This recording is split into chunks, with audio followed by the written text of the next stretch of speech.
چاپیریال یوازې د انسان ژوندانه پورې تعلق نه لري. هغه څه ته چې په انسان په دنیا کې د ودې او نمو نسبت کېږي هغه ټول سالم چاپیریال ته ضرورت لري.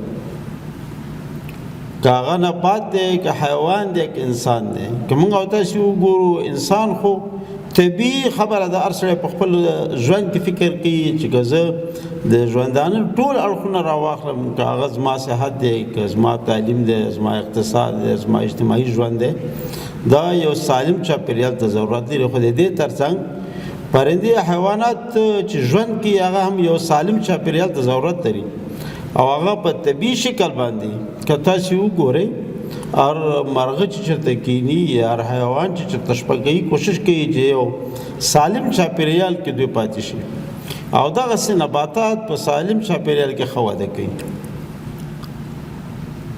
یعنې سړي ته په هغه وخت کې د دې معلومات کېږي چې دا څومره اړین دی د هر هغه څه د ژوند سره چې هغې ته د ژوندي یا د ودې کوونکي یا د نمودار نسبت کېږي.